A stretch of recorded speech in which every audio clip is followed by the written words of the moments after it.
பார்த்துக் கொண்டிருக்கிறோம். ஒத்திவைக்கப்பட்டிருந்த எதிர்க்கட்சி தலைவர்களின் கூட்டம் ஜூன் 23 நடைபெறும் என்று தற்போது அறிவிக்கப்பட்டிருக்கிறது. தமிழக முதலமைச்சர் மு.க. ஸ்டாலின் உள்ளிட்ட எதிர்க்கட்சிகளைச் சேர்ந்த பல முக்கிய தலைவர்கள் இந்த கூட்டத்தில் பங்கேற்க இருக்கிறார்கள். பாட்னாவில் இந்த கூட்டம் நடைபெற இருக்கிறது. காங்கிரஸ் தலைவர் கர்கே, தமிழக முதலமைச்சர் ஸ்டாலின், மேற்குவங்க முதலமைச்சர் மம்தா பானர்ஜி, சரத்பவார், அகிலேஷ் யாதவ், உத்தவ் தாக்கரே உள்ளிட்டோரும் இதில் பங்கேற்கிறார்கள். கூடுதல் விவரங்களோடு சிறப்பு செய்தியாளர் பாண்டியராஜ் இணைந்திருக்கிறார். அவரோடு பேசலாம். பாண்டியராஜ், இப்போ கூட்டம் பாட்னாவில் 23ஆம் தேதி நடைபெறும் என்று அறிவிக்கப்பட்டு இருக்கிறது. கூடுதல் தகவல்கள்.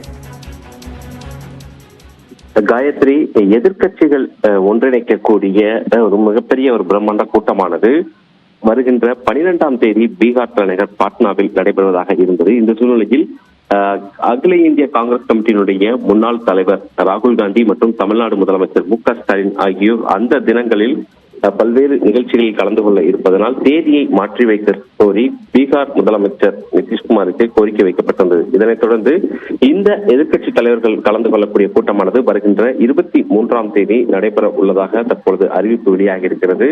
இந்த வருகின்ற 2024ஆம் ஆண்டு நடைபெற இருக்கக்கூடிய நாடாளுமன்ற தேர்தலுக்கு முன்பாக பாஜகவிற்கு எதிராக ஒரே கருத்துடைய ஒத்த கருத்துடைய கட்சிகளை ஒன்றிணைக்கக்கூடிய பணிகளில் பீகார் மாநில முதலமைச்சரும் ஐக்கிய ஜனதா தள கட்சியினுடைய தலைவருமான நிதிஷ்குமார் கடந்த சில மாதங்களாகவே ஈடுபட்டு வருகிறார். இதற்காக பல்வேறு மாநில முதலமைச்சர்களையும் பல முக்கிய எதிர்க்கட்சி தலைவர்களையும் பீகார் முதலமைச்சர் நிதிஷ்குமார் சந்தித்து பேச்சுவார்த்தையில் ஈடுபட்டிருந்தார். இதனைத் தொடர்ந்து வருகின்ற 23ஆம் தேதி இந்த கூட்டமானது பீகார் தலைநகர் பாட்னாவில் நடைபெற இருக்கிறது. கிட்டத்தட்ட இந்தியா முழுவதும் இருந்து பல முக்கிய கட்சிகள், குறிப்பாக 16 எதிர்க்கட்சிகள் இந்த ஆலோசனை கூட்டத்தில் பங்கு பெறும் என்றும் தகவல் வெளியாகிறது. இதில் தமிழ்நாடு முதலமைச்சர் மு.க. ஸ்டாலின், மேற்குவங்க முதலமைச்சர் மம்தா பானர்ஜி, டெல்லி மாநில முதலமைச்சர் அரவிந்த் கெஜ்ரிவால் மற்றும் அகில இந்திய காங்கிரஸ் கமிட்டியினுடைய சார்பில் ராகுல் காந்தி மற்றும் மல்லிகார்ஜுன கார்கே உள்ளிட்ட 16 முக்கிய கட்சிகளுடைய எதிர்க்கட்சி தலைவர்கள் இந்த கூட்டத்தில் கலந்து கொள்ள இருக்கின்றனர்.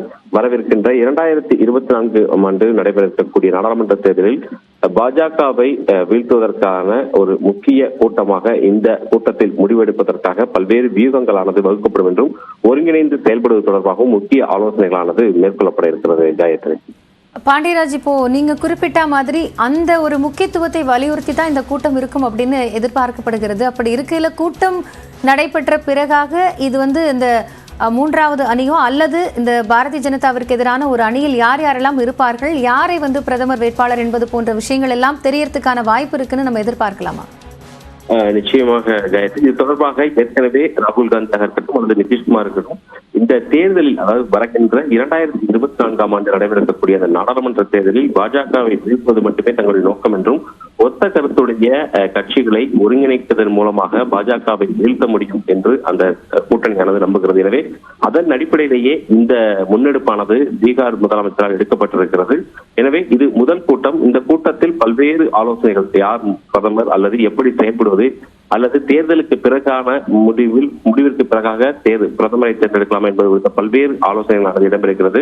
ஏற்கனவே பல்வேறு முயற்சிகள், கடந்த காலங்களில் 3வது அணி என்ற அணியை அமைப்பதற்கு பல்வேறு முயற்சிகள் நடைபெற்று அது தோல்வியில் முடிந்திருக்கு. எனவே இந்த தேர்தலில் 3வது அணி அமைய விடாமல் தடுப்பதற்காகவும் பாஜகவிற்கு எதிராக ஒரு ஒத்த கருத்துடைய அணியை வலுவாக கட்டமைப்பதற்காகவும் இந்த கூட்டமானது முன்னெடுக்கப்படும் என்று எதிர்பார்க்கப்படுகிறது. ஏனென்றால் மிக முக்கியமான கட்சிகள், அகில இந்திய காங்கிரஸ் கமிட்டி உள்ளிட்ட 16 கட்சிகள் இதில் கலந்து கொண்டிருக்கிறது. உத்தரப்பிரதேசனுடைய அகிலேஷ் யாதவனுடைய சமாஜ்வாதி கட்சியாக இருக்கட்டும் அல்லது மகாராஷ்டிராவில் இருக்கக்கூடிய தேசியவாத காங்கிரஸ் மற்றும் சிவசேனா கட்சியாக இருக்கட்டும், மேற்கு வங்கத்தில் இருக்கக்கூடிய திரிணாமுல் காங்கிரஸாக இருக்கட்டும், தமிழ்நாட்டில் வலுவாக இருக்கக்கூடிய திராவிட முன்னேற்ற கழகம் உள்ளிட்ட 16 முக்கிய கட்சிகளானது இந்த கூட்டத்தில் கலந்து கொண்டிருக்கிறது. எனவே இந்த